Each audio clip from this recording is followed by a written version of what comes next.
Minulam, everyone. Welcome, everyone, to our TRC 57 speaker series. For those who have just joined us here for the first time, this is part of Nanaimo Ladysmith School District's efforts to learn to be a better relative on Coast Salish territory. I'm one of your hosts today. My name is Ted Cadwallader. I'm joined by my two great friends, Tumquatin, Lawrence Mitchell, and Squeakla Tanat, Stephanie Johnson. As we do in Coast Salish territory, it's important for us to connect to this place. And so I'm going to turn it over to our relative, Tumquatin, Lawrence Mitchell, to welcome us and set the tone for our session today. Hi, CM.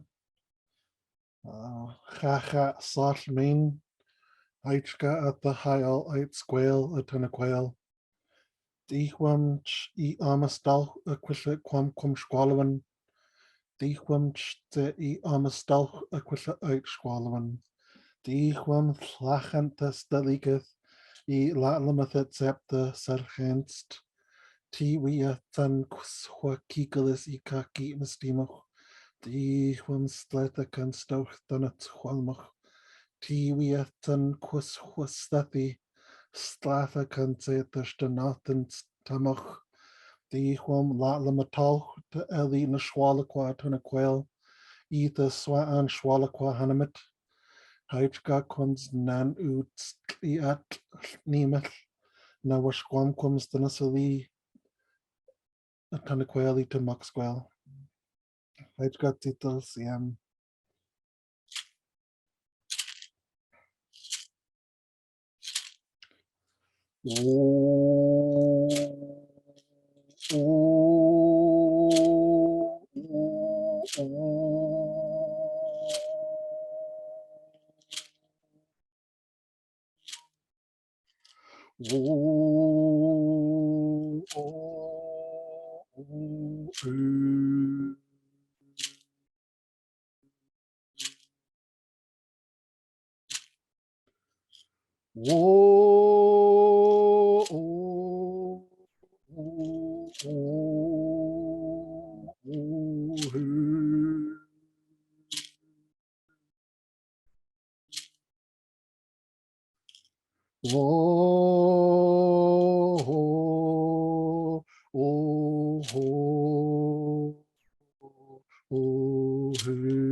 Me queen toe. Me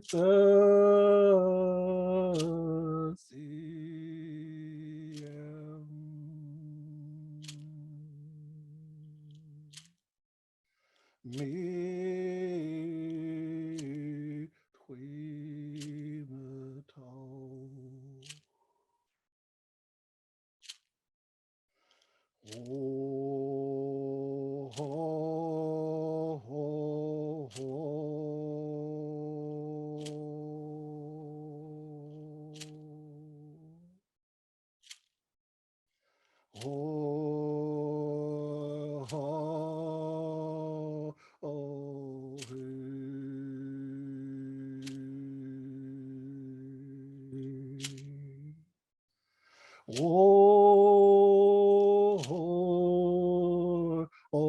ho, oh, ho.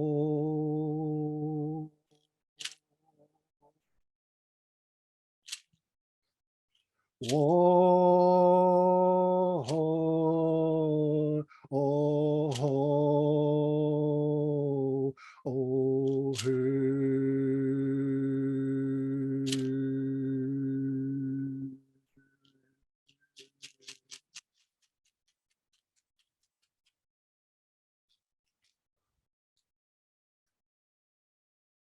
Liquidity Tama Elina Schwalaqua, Hydra Quasiela Poina Metatonquel, Hydra. Right, my friend. I always love the start of our meetings because it just brings all of our relatives around and creates this place where we can have this good conversation to help the changes that we want to see in front of us. I want to raise my hands at the beginning here to our friends at UBC Press for connecting us with all of the authors, such as the one that we're going to have a conversation with today. If you'd like to purchase any of the books from the authors, including Duncan's, you can visit our website or UBC Press, and they're there for you as well. It's my pleasure to introduce Duncan McCue, award-winning CBC journalist, host of CBC Radio's Cross Country Checkup, journalism professor, journalism instructor, and proud Anishinaabe man from the Chippewas of Georgina Island First Nation in Ontario. Duncan, it's great to have you with us today. Ani Ted, it's good to be here. Ani Kinawea. It's Gichinendam Ayayan Mompi. It's really good to be here today. Thank you so much for inviting me. We'll have a conversation here too, and Stephanie and Lawrence, feel free to please jump in at any time and pose some questions. But Duncan, when I read your book, The Shoe Boy, I was quite struck that first of all, you shared a year in your life of being 17, of all of the angst and all of the weirdness and the changes and the uncertainties that come from being 17. But maybe you could give us an overview of the book, how it came about, and what struck you and inspired you to write that book for those who haven't read it yet. Yeah, all the angst. My goodness, you're making me nervous just mentioning what it was like being 17. And by the way, I want to thank Miigwech Lawrence for that song and for starting us off with the prayer and in the language as well. Because it's funny that you mentioned ask me how this book started. I'll tell you how it started. I was on a journalism fellowship. This is when I'm an adult, and I was down in California at Stanford University, and someone suggested to me that I should take a writing course. And I'd never actually taken a creative writing course before, and I didn't study journalism. So I thought, hey, why not? I'll take this creative writing course. And one of the exercises that this instructor, the professor, gave us was a very short assignment. He said, write 2 pages about a teacher who was important and influential in your life.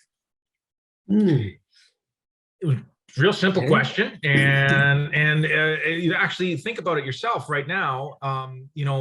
When you start to think about teachers and who's been important in your life, the list is actually pretty short for me. I mean, given all of the teachers that I've had in my elementary and secondary and post-secondary education, how many of them really had an impact on me? They were a pretty small list, which is kind of interesting. But one of the names on the list was not a formal teacher. Like it wasn't a classroom teacher per se. It was this elder. His name was Robbie Matthews Sr. And so I thought, yeah, he had a huge impact on me as a teacher. And so I wrote 2 pages trying to explain why.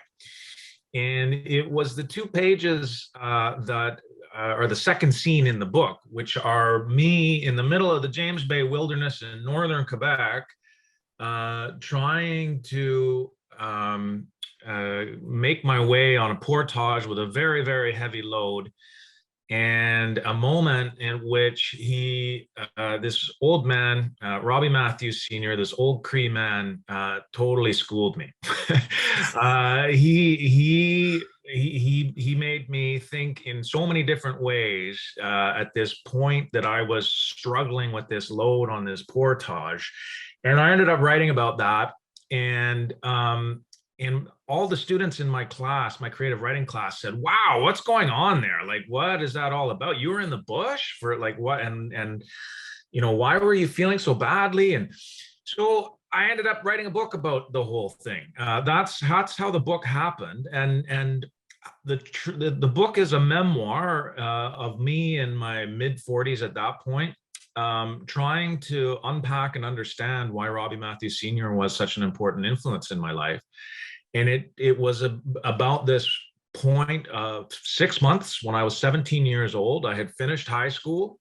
I'm an urban Anishinaabe kid who had kind of grown up in Southern Ontario. Through my family connections, I ended up spending 6 months on a trapline with a Cree man, Robbie Matthews Sr., and his family. And so we were in the deep wilderness of James Bay. It was about an hour and a half by float plane to get where we were. We were staying in a one-room cabin, me, his wife, Sally, three of his sons. Randy is right behind you there. That's a picture of me and Randy, and then Bruce and Adrian. And we spent 6 months out there, no power, living off the food that we hunted. And the book is about that experience and the change that I went through during that time, and everything that I was fortunate enough to witness. Yeah, when I just have to say the people in that book, you did great honor the way that you wrote about them. I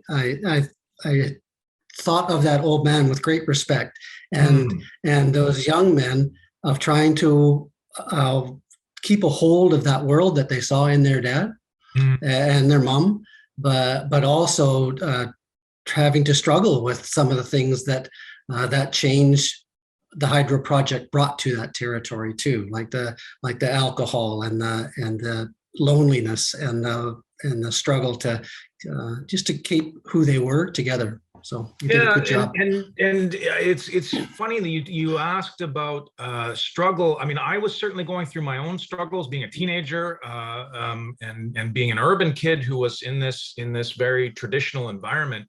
But the Cree were going through incredible, like the whole society was going through a struggle at that point. So that was, I guess that was late 80s when this all happened. And it was only, a decade and a half earlier that the Cree, so if you go look at a map in northern Quebec, that whole part of northern Quebec is what the Cree would call Io Itche, which means Cree land. And it was only in the mid 70s when the Quebec government, was determined to dam the rivers and build a massive, massive hydroelectric project, that the Cree kind of got thrust into contemporary society in a way that they never had before. They certainly had contact. There were churches in the Cree communities. There were Hudson's Bay posts and all those kinds of things, but none of the communities could be reached by road prior to the hydroelectric project coming in.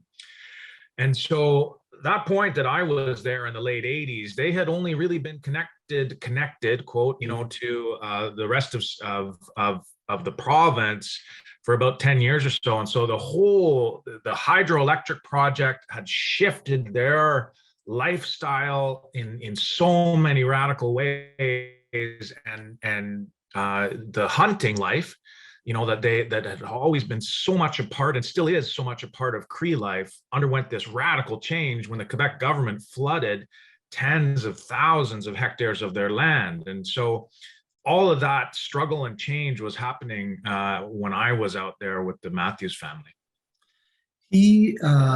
Matthew Sr., he had a responsibility to that land. And when I was reading it, I thought about our hereditary chiefs in our communities out here, who even though they're often not part of an elected government, as we would see under the Indian Act, they have responsibilities and accountabilities to the territories, to stewardship and to look after them and to harvest them appropriately and maintain those relationships across those territories.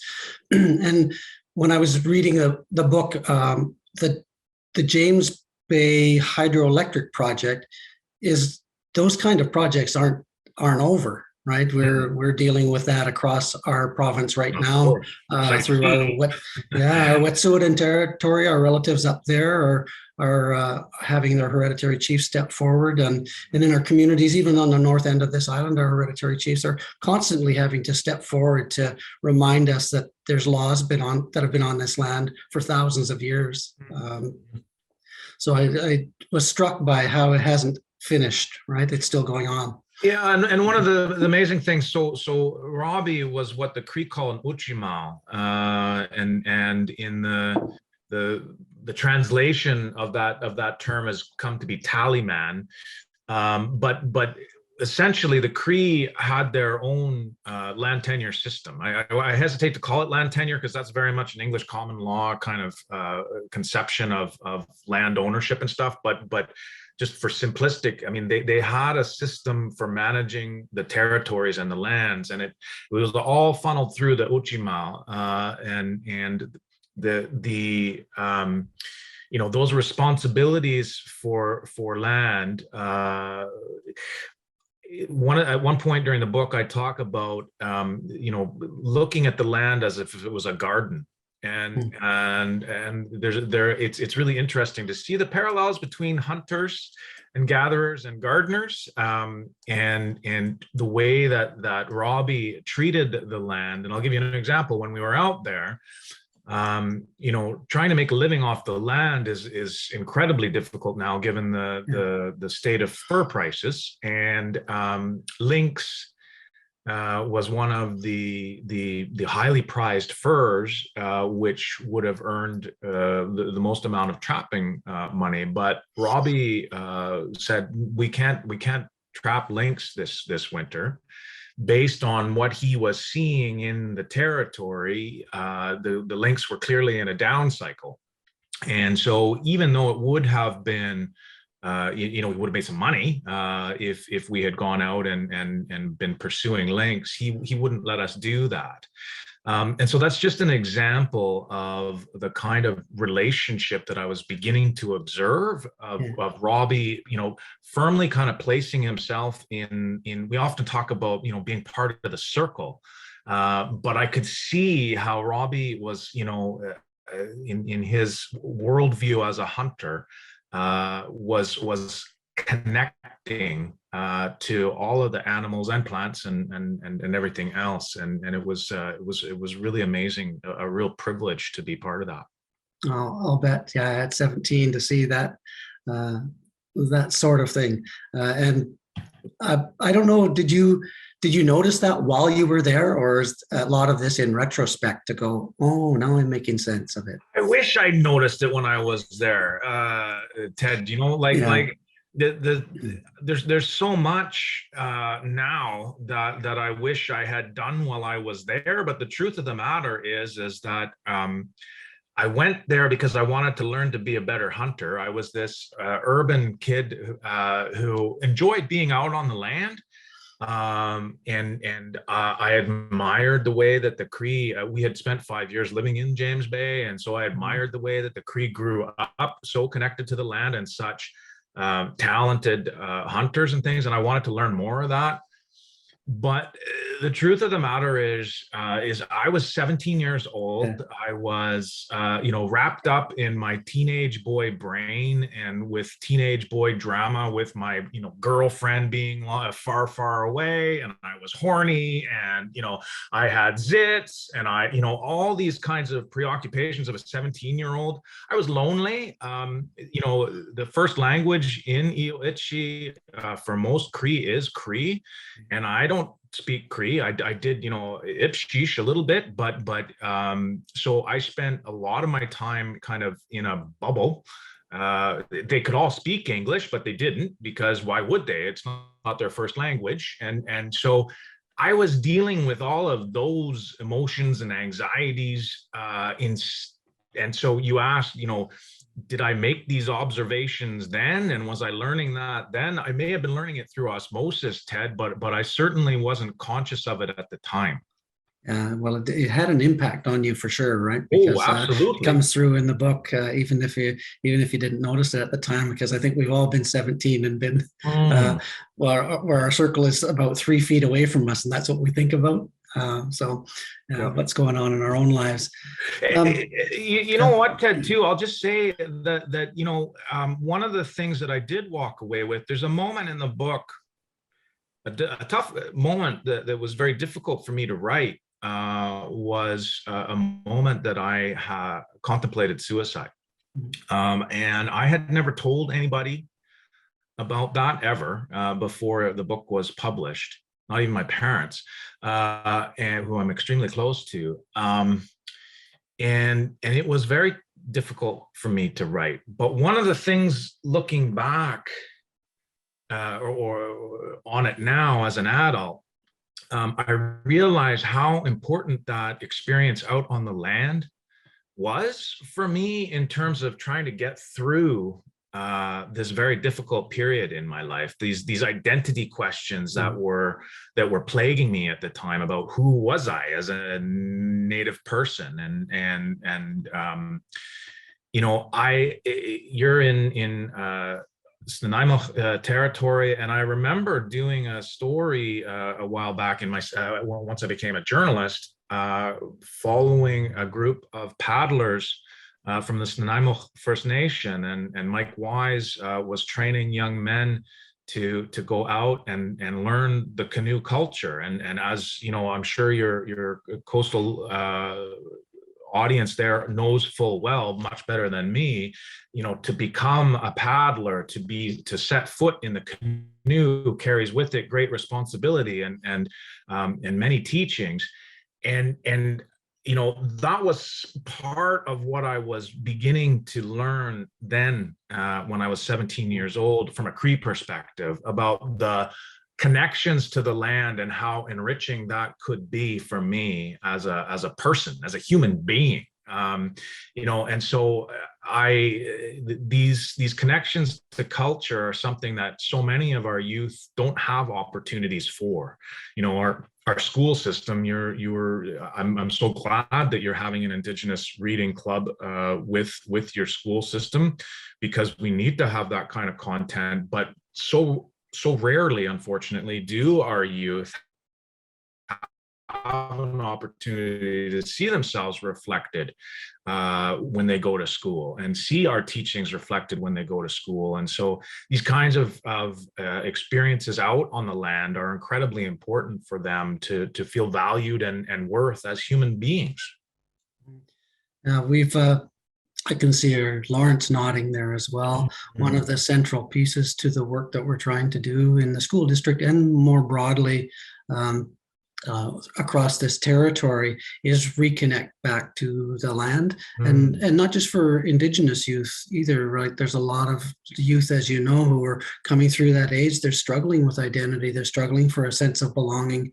And what we're finding is that if we have knowledge keepers and elders who will spend time with them out on the land, talking through stories or teaching them about the plant relatives and the animals that are here and how to be on that territory in a good way, it changes them significantly, and it gives them a more of a direction, more of a sense of who they are. I don't think it needs to be just for Indigenous youth, Ted. I mean, of course, we have a special connection to our territories and teachings that go back, and so for myself amongst the Anishinaabe, it's baked right into the word for teaching. Kinomage is the verb to teach. Ki is the word for land. So baked right into Anishinaabe is this notion that we're learning, that we're teaching that comes from the land, right? But so many youth these days, and I'm not talking just about Indigenous youth, but non-Indigenous youth as well, need to have that connection to the land. Because if you don't understand, if you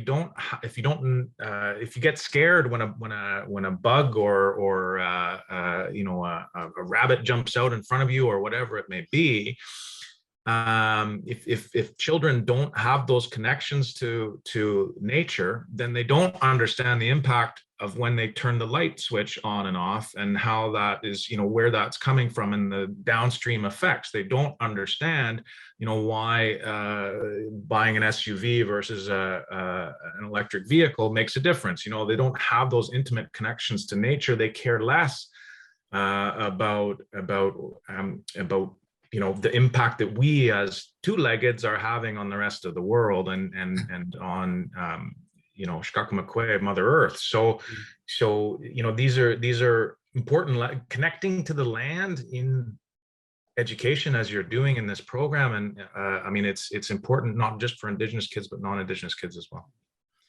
One of the things that has been impactful across our province in the education realm, at least, has been Larry Brentro and Martin Brokenleg's work on reclaiming youth at risk. And one of the elements that they say that we need to focus on is to provide youth a sense of belonging to somewhere, because if we don't provide them a sense of belonging, they're going to find that sense of belonging somewhere, and it might not be where we like as adults, right? And so it seems that in the book that you had a sense of belonging as an Indigenous urban youth, but there was still, you had a sense that there was still something missing. Yeah, no, I grew up knowing I was Native, proud of being Native, all of those kinds of things. My dad was a university professor who taught Native studies, and so he was very deliberate in making sure that I was connected to who I was. Also a halfer, I can use that term. My mom is white, from the Ottawa Valley, and so I had a mixed identity at that point. But a lot of again, as a teenager, looking back on it now, a lot of what I was taking in about what it meant to be an Indian, what it meant to be Native, came from popular culture. It came from Disney movies. It came from the kind of Tintin comics and things like that, and the kinds of awful stereotypes that we see in the popular media about our people. And like I said, what was so rich about the time that I spent with Robbie Matthew and his family was really getting connected to our traditions in a way that I hadn't had hands-on connection with before. And so hunting and trapping, all of a sudden, again, I'm a terrible hunter. I never did become a good hunter. Much of the, if you read the book, my struggles are to become a hunter are laughed at most of the time throughout the book. But what I began to understand was how our traditions on the land have shaped who we are in our cultures today. And I'll give you an example. Something as fundamental as the importance of elders. This is something that outsiders don't always understand. Why are elders so important? What is it why do we value our elders so much? Why do we treat them with so much respect? Well, in those, amongst the Cree, amongst the Anishinaabe, the elders, the older people, the seniors, were our Google. They were our repository of knowledge, and they had a lifetime of observing the land and their wisdom about the land and influenced the decisions that were made, where we went hunting, what was a good time of day, what the weather, when to move, when not to move, all those kinds of things. That land-based knowledge was critical. It was survival depended on it, right? So I could see why elders became so important. And even if you're growing up here in Toronto, you may not have grown up on the land, but that important the respect that we have for elders is so entrenched in our culture now that you can see it trickling down in its contemporary expressions, and so lessons like that were invaluable. I'm not sure where this next question is going to go, Duncan, but I want to bring it up because it's a bit of a passion of mine. Is that when you were there, you mentioned that everybody spoke Cree and they could speak English, but they just didn't, because why would they? And you couldn't speak Cree. Here in British Columbia, we have great struggles trying to keep our languages alive, maintained, grow, because of the disruption that's gone on. Now, you've had the chance as a journalist to travel from that place where it was only Cree across the country and learn different things about languages. One of our relatives here has said, if you want to really understand this land, you should learn how to speak Hul'qumi'num, because that's the language that this land speaks. Now, is that a generic understanding that you have seen across this nation? Is that this land, the language is embedded in the land?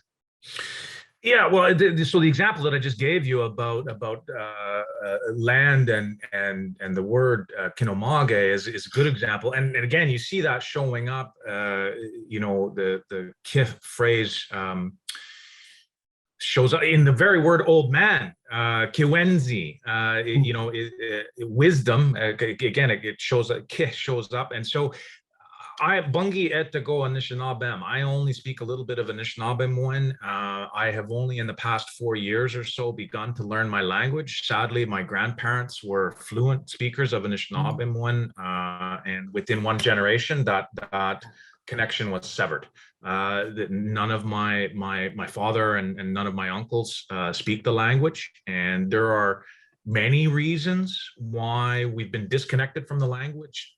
Residential school for sure, but also just pressure, difficult, harder to go to school, to get a job, to when you don't speak the dominant culture's language, or when you have an accent, for example. So there are lots of reasons that it got disrupted. But it's only been in the past 4 or 5 years that I've been able to make serious efforts to try to learn the language.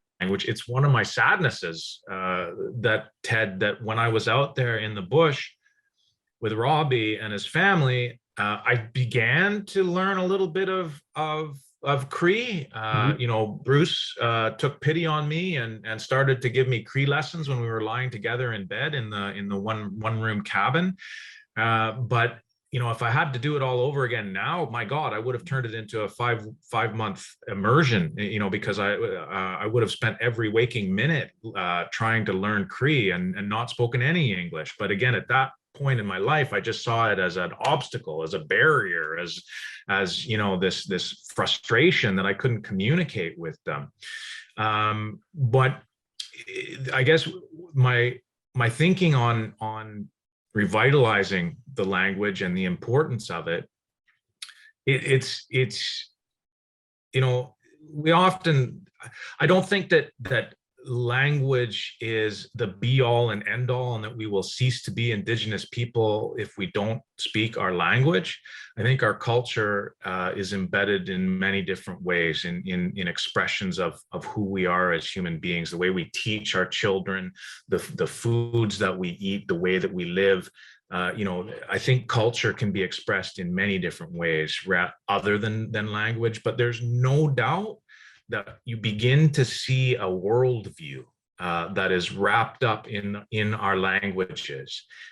You begin to, it's as simple in Cree and Anishinaabe, for example, there is no gender in the third person. So when you say there's no such word as he or she, it is she. That's a pretty profound worldview to say that that third person, there's no he, him. You don't have to do a he, him, she, her, they in Anishinaabe or Cree, because our people didn't distinguish. right? Like that's a pretty small seemingly Mhm. thing, but that's a huge thing. That's a gigantic thing that says a lot about our worldview. In Cree and Anishinaabe one, 90% of the words are verbs. Yeah. You know, you get these, and if anybody has seen Anishinaabe one, and I believe most of the languages in BC are the same thing. They call it polysynthetic, I believe is the term, or polysyllabic. You know, the words get longer and longer and longer and longer. You get like it's so long that you can't fit them on the back of a hockey jersey. Like that's, you know, kind of well, there's something to that when you're talking about a verb-based culture that sees action as being the way to express yourself. That's a whole worldview, right? Like that's and these things are all wrapped up in our languages. That's what we found here too. I've been on Hul'qumi'num speaking territory for the last 50 years, and I just find these little magical treasures when I learn different words in Hul'qumi'num that give me a glimpse of the way it could have been if it wasn't disrupted. But they're just magical, and like you say, they're a lot of verb based, right? There's actions and relationship based. How is this, or how am I connected to this? And how are these things connected to each other so that we have to all work in one unified place? I just find them to be magical. Thanks for that. We've put this series together to not only help our school district on their path to be good relatives on this territory and to understand how an organization based on 150 years of colonial practices could shift its behaviors on that and to be more reflective of the territory that they're on. And so I know from the Truth and Reconciliation Commission's calls to action, there's been a call for most organizations in this country, banking, journalism, education, the legal system, to make that same shift. Have you seen that shift come within your area of expertise within journalism, and how have you seen those changes unfold? I'm happy to say, you know, being the skeptical journalist that I am, the bitter scribe, I expected that the TRC report would just be another report. I had seen, you know, the Royal Commission on Aboriginal Peoples and how that was responded to, and how sadly, in many ways, the report itself ended up getting shelved and collecting dust in libraries, although it certainly had lots of downstream impacts. But I expected the TRC would be the same. I thought there would be a flash of news stories and then that would be it. I think it's pretty easy to see that that's not the case. I think that there are many different ways that 5 years later, there are all kinds of institutions and individuals, perhaps not the federal government, but you know, who are responding to the TRC, who are trying to bring life to the TRC, and all of the responsibilities that come along with reconciliation. And so you know, I think there are lots of people who are grappling with what reconciliation means, and I think it means more than a land acknowledgement. It's important. Land acknowledgements are important. It's good that people are beginning to understand, you know, the nations that you are on in where you guys are, that you're in Hul'qumi'num territory, for example. Here it is Anishinaabe territory and Treaty 13 in particular. It's important that they understand that they're either on unceded territory or that they're on treaty lands and that they have treaty obligations. All Canadians do. But it's just a first step. And so to go back to the book, I mean, if I was to say one thing in terms of reconciliation and what that means for all Canadians, one thing that Robbie taught me was about the importance of reciprocity. And I'll give you, I mean, you know, that's a bit of an academic term, reciprocity, but I'll just give you an example. You know, so often he would ask me to do things to pay honor and respect to the animals that we were surviving on. And so, whether it was beaver, whether it was caribou, whether it was the fish, at one point we shot a bear. I mean, there are many instances that I can think of where Robbie would do things to pay respects to those animals. And it wasn't just, offering tobacco, for example, which is one small way of paying respect, but it was things like returning the bones of the beaver to the lake after we were finished on eating beaver, or hanging bones of the bear in different spots around our camp. And these things were deeply spiritual, and expressions of gratitude, expressions of trying to honor the animals that had shared their lives with us, and to say thank you, and a way to give back to the animals that had shared their lives with us. And I raised the example of the bear that we shot. When you talk to old timers, they often say that animal chooses to give its life to you. And if you aren't carrying yourself in a good way, I mean, a lot of our legends, a lot of our stories from the old times are about people who are living out of balance, out of whack. They're taking too much. They're sitting there under the maple tree and just drinking all the sap and the syrup that comes out of it, and getting fat because there's so much sweetness, and they get so greedy, and they're lying around, they're ignoring their responsibilities. They're being so greedy, and ends up, that they don't have any more maple syrup anymore, or that those animals won't give themselves to them anymore. Reciprocity is so important, giving back. And I think when organizations and individuals come to our territories, when they come to visit our people and ask them to share stories like journalists do, or to share their resources, or to share their time, we have to remember, what are we giving back? What are we? What is the relationship of reciprocity that we're establishing here? And will that relationship continue? Because Robbie knew it wasn't just a one-off. We didn't just do this once. This was something that our relationship with the animal world needed to continue day after day after day if we were going to be successful and living in balance with the territory around us. And so that was an important teaching for me. When you were mentioning the stories there, I noticed in our chat, one of our elders, has joined us in the chat. So he's one of our storytellers too, that shares stories of reciprocity and how to stay in balance. So he's a storyteller for us. And we were also talking that one of the values and teachings that Lawrence continues to bring to our work here across this territory is that sense of gratitude.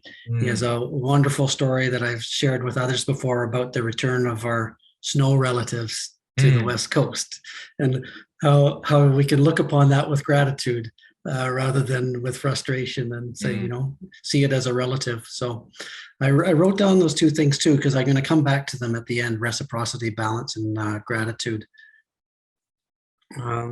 But I'd mentioned I'd asked you about the changes that you've seen around you in journalism, because like many people, I follow along on social media, and I just see more spotlight shone on Indigenous journalists.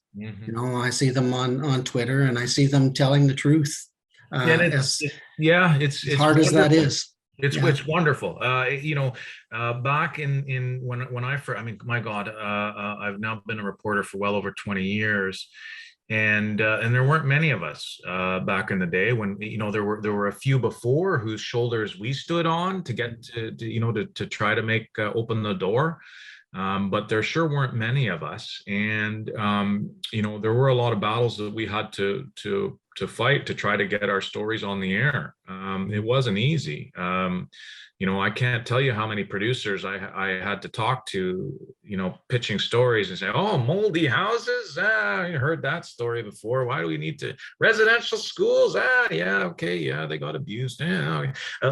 Trying to convince them to the importance of putting these stories on the newscast wasn't easy when we started. And I'm very happy to say that there is a new generation of young Indigenous journalists who are doing such fabulous work. I'm thrilled to see some of the young ones coming up, and that they are getting the space that they need to bring the stories of our communities into the mainstream news conversation. It's about time. We're not there. We're not at equity yet, Ted. I'll say this. I mean, our news organizations still have a long way to go in terms of having, like I say, equity in our newsrooms. And certainly we have a long way to go in terms of having more senior journalists, Indigenous journalists in decision-making roles. But we're starting to I think the most important thing is that I see young Indigenous people who say, yeah, I could do that. I could do that, and I want to do that.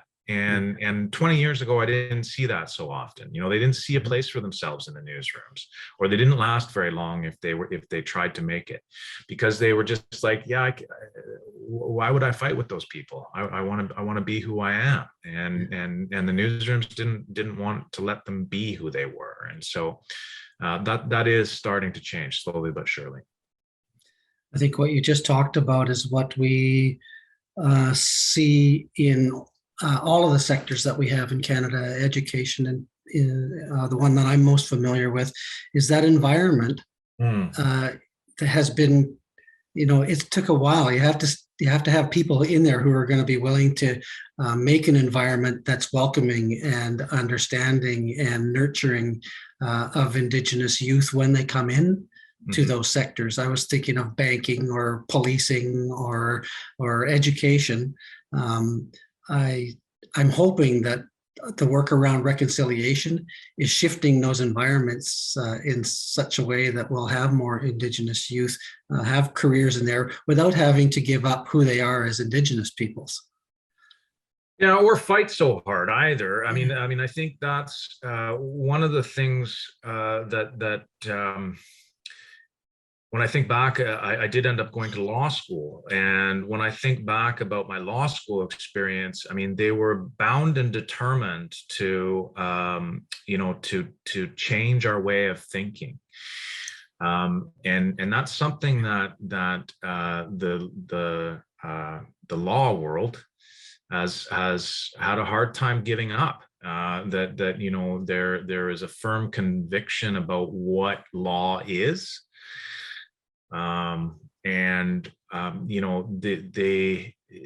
institutions that you talked about, whether it's education, whether it's journalism, they all need to understand that it's one thing to, indigenizing your workforce doesn't just mean bringing in some brown folks. It means that your institution is going to have to change as well. That your way of doing business is going to have to change as well. And that is a point of tension, and it's a point of conflict often within organizations and within entire workforces. But if we're really, really sincere about reconciliation, I put that word in quotation marks. I saw that. I heard it. Yeah. Then that's the kind of change that needs to happen. Yeah. Lots of our elders have told us if it's comfortable, then you're probably not changing. Well, yeah, and it is going to be uncomfortable. When there is a shift in power, nobody wants to give up power, right? But that's what has happened. Our ancestors in BC, it was in the 1850s, 1860s, 1870s. For my ancestors, it was a little bit longer, a little bit farther back, but when they first, met with these people that showed up on their shores, there was some sort of kind of understanding that we were going to share, that there was going to be, and for my people, we set it down in treaty, or we set it down in wampum belts, that there would be two canoes going along the same river, if you will. Well, in the past century, in a very short period of time in the history of this land, in the past century, that balance has become very, very skewed to one side. So if it's going to go back to what, our ancestors conceived of it, that's going to be painful. There's going to have to be a power shift. And as you just said, that elder so rightly pointed out, that conflict, that is going to be a source of conflict, but that doesn't need to be seen as a bad thing. No, I agree. It doesn't need to be seen as a bad thing, but that's hard for folks to give up power. It is. Duncan, we've had a terrific talk. I really enjoyed this. I know we've got a few minutes left. One of the things I had down as my question here is around advice for organizations and people who want to be helpful on this path. And I would go back to there's 4 pieces that you talked about here, or 3 pieces you talked about here, and I think they come from Robbie Matthews Sr. and his family, as much as from your time spent there, is that reciprocity, balance, and gratitude. If we can think through those 3 lenses in whatever organization we're in, then we might be in a pretty good place to be part of that shift. What do you think? Reciprocity, balance, and gratitude? Yeah, and I think you nailed it there, Ted. Thank you for the close reading of the book. And I'll also say, I think what you're raising is some larger questions about, people. On the one hand, this is a book that's just about a kid who got a chance to go out and hunt and fish in a traditional territory for 5 or 6 months. But when I look to the way that the Cree are, I'm not Cree, I'm Anishinaabe, but I have great fondness and connection to the people who so generously shared their time and their love with me, and I feel connected to that place. And when I look at the way that the Cree are expressing their nationhood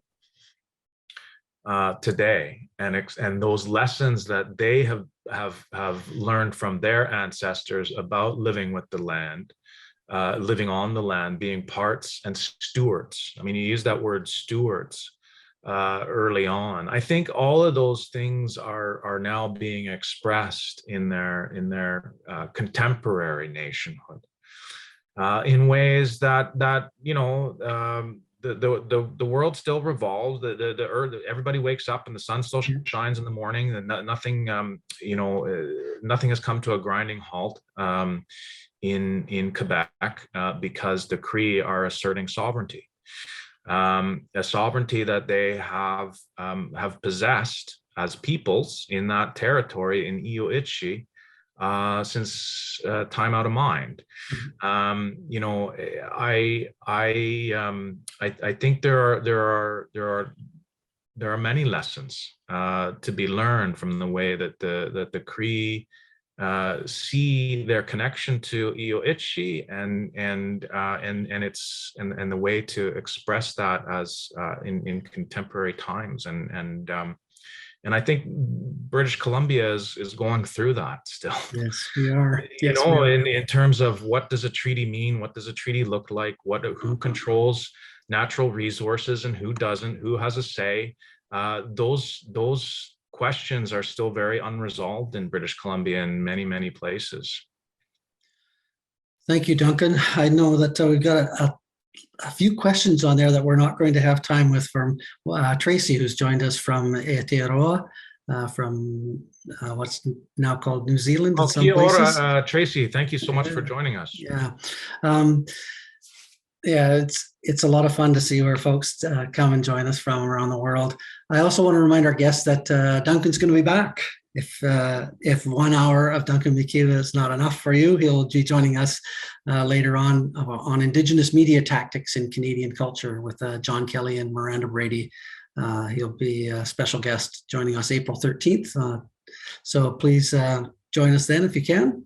I'm going to raise my hands. Thank you, Duncan, for this conversation. It's been terrific. I want to turn it over to Tsamkwatan to close our house. Make way.